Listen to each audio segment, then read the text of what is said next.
adakah amalan atau cara Rasulullah SAW saat berdagang atau berbisnis? Terima kasih. Wassalamualaikum warahmatullahi wabarakatuh. Dokter, ini yang nggak jawab udah dokter. Ya, jadi pertanyaannya bagus sekali ya. Dan ini mewakili setiap job harusnya bertanya seperti pertanyaan seperti ini. Jadi adalah Nabi kita Muhammad SAW sebagaimana diakui dan dinyatakan oleh sahabat, termasuk sahabat terdekatnya, yaitu Salman Al-Farisi radhiyallahu anhu, di mana beliau berkata bahwasanya kana Nabi SAW allamana kulla syai hatta fil akhra. Adalah Nabi kita Muhammad SAW mengajarkan kepada kami segala sesuatu, bahkan walaupun dalam cara buang air pun diajarkan oleh Nabi SAW. Artinya apa ya? Artinya apa yang disampaikan Nabi SAW dari hadis yang sangat familiar di telinga kita dan sangat terkenal, yang beliau sebutkan itu pada detik-detik kehidupan, akhir kehidupannya, yaitu inni taraktukum alal mahajjatil bayda layaliha kanahariha la yuzigu anha illa wadhal. Aku tinggalkan kalian dalam keadaan agama yang menjadi amanah daripada Allah Ta'ala untuk aku sampaikan. Itu sudah jelas kepada kalian. Bahkan dari saking jelasnya sampai Nabi SAW mengumpamakan dua perumpamaan. Yang pertama seperti batu yang putih, tidak ada noda sama sekali. Yang kedua seperti siang yang tidak ada malamnya gitu. Nah, artinya kenapa Nabi SAW mengumpamakan dua perumpamaan ini? Ini kalau kita cermati, ini menunjukkan akal kecerdasan Nabi kita Muhammad SAW. Seperti disampaikan oleh Syekh Siddiq, kalau seumpama semua akal manusia diletakkan dalam satu timbangan, kemudian akal Nabi SAW dalam timbangan satunya, maka satu akalnya Nabi mengalahkan akal mereka semuanya. Nah, jadi artinya batu putih, ya, bukan semua orang bisa melihatnya, bukan semua orang bisa menyaksikannya.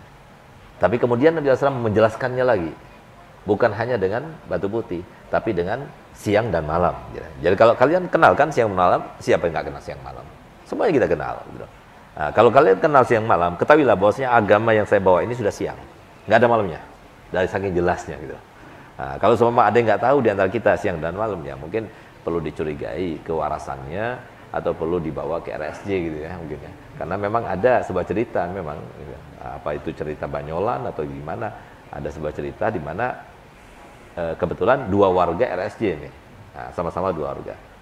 Yang satu baca Quran tapi dalam keadaan terbalik gitu. Khusyuk dia baca gitu. Yang satu lagi dia lagi jalan. Tiba-tiba ketika dia itu melihat saudaranya yang sedang membaca Quran kebalik itu, dia bertanya, "Mohon maaf, boleh saya bertanya?" "Oh, silakan," gitu. Dia bilang, "Sekarang ini siang apa malam ya?" Gitu. Maka dengan spontan itu si yang baca Quran dia bilang, "Oh, mohon maaf ya, saya bukan orang sini, saya nggak tahu." Nah, kali kalau sama ada yang nggak tahu ya berarti perlu dikumpulkan sama yang dua ini. Jadi insya Allah maksudnya apa? Jadi begini, Nabi SAW itu mengajarkan semuanya. Yang paling tahu dengan misteri kehidupan dunia itu adalah Nabi Muhammad. Kalau kita dalam suatu job, dalam suatu pekerjaan, dalam satu dunia, dalam satu keadaan, dalam satu profesi, kemudian kita itu tidak mendapatkan apa yang menjadi harapan kita, ya, atau kita menjalankannya itu dalam keadaan tidak bahagia, berarti ada yang salah di situ. Yang salah Pak, karena kita tidak mengikuti Nabi Muhammad. Nah, jadi kalau sudah kita ikuti Nabi Muhammad, pasti hidupnya itu bahagia. Nah, karena bagi hidup itu ada dua. Hidup dalam keadaan tidak bahagia, tidak enak ya. Hidup dalam keadaan tidak enak, tapi bahagia. Yang kedua, hidup dalam keadaan tidak enak, tapi sengsara. Nggak ada macam hidup tiga itu nggak ada. Jadi hidup enak terus dan bahagia itu nggak ada.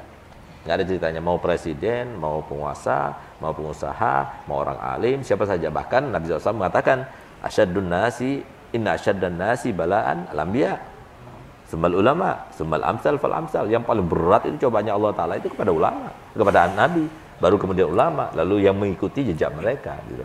Nah, artinya, kalau kita mengikuti Nabi Muhammad, mungkin orang itu melihat kita kehidupannya tidak enak, tapi kita merasakannya bahagia. Sebagaimana disebutkan dalam Al-Quran, fakama ta'lamun nafahum ya'lamun. Jadi sebagaimana kamu itu merasa sakit, mereka juga sakit. Jadi artinya apa? Sakit kita dan sakit mereka berbeda. Sakit kita tahu yang bikin sakit itu adalah Allah. Tapi sakit mereka nggak tahu bahwa yang bikin sakit mereka itu adalah Allah. Sehingga tidak ada harapan dengan sakit 3 hari, kata Nabi Muhammad akan diampuni dosa-dosanya. Dengan sakit itu kalau kita sabar, kita akan dihapuskan dosa-dosanya. Itu nggak ada harapan bagi mereka. Sehingga mereka itu lebih sakit dari kita, gitu loh.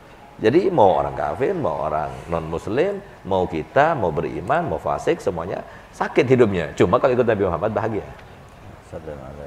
Suami ikut Nabi Muhammad bahagia sebagai suami. Istri ikut Nabi Muhammad bahagia sebagai istri. Pengusaha ikut Nabi Muhammad bahagia sebagai pengusaha. Apapun kalau ikut Nabi Muhammad pasti akan bahagia. Itulah maksudnya laqad kana lakum fi Rasulillahi uswatun hasanah gitu. Nah, jadi mungkin seperti itu. Masya Allah, semua udah diajarkan Nabi. Ya, semuanya. Nggak ada yang nggak diajarkan. Nabi dikatakan dalam sirah kalau kita pelajari, Nabi SAW setelah membangun Masjid Nabawi di Madinah setelah hijrah, beliau setelah itu membangun pasar. Masya Allah, Nabi perhatian dengan perdagangan. Bahkan dikatakan dalam sirah, tempat pasarnya Nabi yang menentukan. Bahkan luas pasarnya berapa kali berapa, Nabi yang menentukan.